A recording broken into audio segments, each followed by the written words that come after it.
Shalom, selamat pagi kepada kita semua. Kembali lagi di dalam renungan singkat Jemaat Yosodipuro. Dan saat ini saya rindu membagikan suatu berkat Tuhan melalui kebenaran firman Tuhan untuk kita mengawali aktivitas kita sepanjang hari ini. Namun sebelum itu, mari kita satu dalam doa, kita berdoa. Bapa di sorga, saat ini kami rindu mendengarkan kebenaran firman Tuhan untuk menguatkan kami dalam kami melakukan aktivitas kami sepanjang hari ini. Bantu kami untuk mengerti sehingga boleh kami aplikasikan dalam kehidupan kami setiap hari. Kami bawa doa ini dalam nama Yesus. Amin. Judul renungan yang akan saya bagikan kepada kita semua pagi ini, saya beri judul Pilihan Mengendalikan Kalender Anda. Dalam kesibukan kita sehari-hari, pernahkah kita berpikir ketika kita bangun, pernahkah kita berpikir bahwa apa yang masih Tuhan rencanakan kepada kita ketika kita masih diizinkan Tuhan untuk bangun di pagi hari? Masih diberikan kesehatan, masih bisa menghirup udara yang segar, melihat alam ciptaan Tuhan. Pernahkah kita berpikir bahwa apa yang seharusnya yang Tuhan rencanakan dalam kehidupan kita ketika kita masih bangun di pagi hari? Dalam kesibukan kita, dalam aktivitas kita setiap hari, apakah kita masih memberikan satu waktu untuk Tuhan dalam setiap kesibukan kita? Di dalam Galatia 6 ayatnya yang kelima mengatakan demikian. Kita masing-masing bertanggung jawab atas perilaku kita sendiri.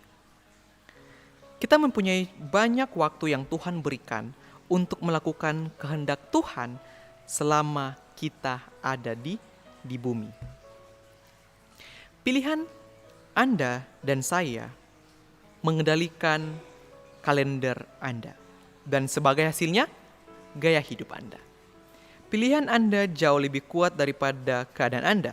Anda mungkin tidak menyukai betapa rumitnya hidup Anda. Namun, dengan sedikit pengecualian, tidak seorang pun memaksa Anda untuk membuat hidup Anda rumit. Jadi dalam kesibukan kita harus benar-benar memanage waktu dengan baik. Sehingga dikatakan tadi bahwa dengan sedikit pengecualian, tidak seorang pun memaksa Anda untuk hidup Anda rumit. Anda memiliki kekuatan untuk menyederhanakan hidup Anda. Alkitab mengajarkan kepada kita semua bahwa masing-masing kita bertanggung jawab atas perilaku kita sendiri. Bagi saya, itu berarti Tuhan mengharapkan kita untuk memikul tanggung jawab atas hidup kita dan dengan hati-hati memilih bagaimana kita menghabiskan waktu kita. Luar biasa. Tuhan memberikan banyak sekali waktu. Setiap hari 24 jam Tuhan berikan. Apakah kita menggunakan waktu 24 jam itu setiap hari dengan baik? Atau saking sibuknya kita dengan segala urusan kita, sehingga 24 jam yang Tuhan berikan setiap hari, kita tidak menyisihkan waktu sama sekali bagi Tuhan. Itulah sebabnya, di mana dalam pekerjaan kita, marilah kita memanage waktu dengan baik, kesibukan kita, dan apapun yang kita lakukan sepanjang hari. Dan jika kita bisa memanage waktu dengan baik, melakukan aktivitas kita dengan baik, mengerjakan pekerjaan kita di waktu yang tepat, menyelesaikan di waktu yang tepat, maka apa yang terjadi? Pada akhirnya, sumbangan hidup Anda akan jauh lebih penting daripada durasinya. Jadi, sumbangan hidup Anda lebih penting daripada durasi bagaimana kita melakukan sepanjang aktivitas itu dengan tidak memanage waktu dengan baik. Dengan kata lain, bukan berapa lama Anda hidup, atau bahkan seberapa banyak Anda memasukkan ke dalam beberapa lama Anda hidup. Itu benar-benar tentang bagaimana Anda hidup. Jadi sekali lagi, jika kita bangun di pagi hari, berarti Tuhan masih mempunyai rencana untuk Anda. Tuhan masih mempunyai banyak rancangan-rancangan ke depannya untuk menggunakan kita menjadi alat Tuhan. Jadi mari kita menggunakan waktu yang Tuhan berikan sangat banyak. Setiap hari 24 jam, apalagi dikali 7, apalagi dikali 30 dalam sebulan. Dan sampai saat ini, di umur kita yang sekarang, Tuhan masih memberikan kita kesehatan, nafas hidup, berarti Tuhan masih mempunyai rencana untuk Anda. Gunakan waktu Anda dengan baik untuk memanage waktu, bagaimana kita boleh menggunakan waktu sebaik-baiknya. Nah, di sini saya akan memberikan 3 langkah tips atau 3 tips untuk menyederhanakan hidup Anda. Yang pertama, yaitu tentukan tujuan hidup Anda. Lalu biarkan tujuan hidup itu menuntun tujuan tersebut. Jadi, tentukan apa yang menjadi fokus kita ke depannya. Dan apa yang menjadi tujuan kita sebenarnya kita hidup di dunia ini. Menurut Bapak Ibu yang ada di rumah, apa sih sebenarnya kenapa kita sekarang ada di dunia ini dan apa tujuan kita hidup saat ini? Pasti secara duniawi kita hidup di dunia ini untuk apa? Untuk mendapat rumah atau pekerjaan, banyak uang dan lain-lain sebagainya. Tapi pernah kita berpikir apa sih sebenarnya tujuan hidup kita ada di dunia ini? Kemudian yang kedua, atur aktivitas Anda berdasarkan tujuan hidup Anda. Jadi kita harus mengatur apa yang tujuan fokus kita harus mengatur waktu tersebut. Yang terakhir adalah selaraskan jadwal Anda dengan hidup Anda. Artinya, sesuaikan aktivitas Anda dengan tujuan hidup Anda.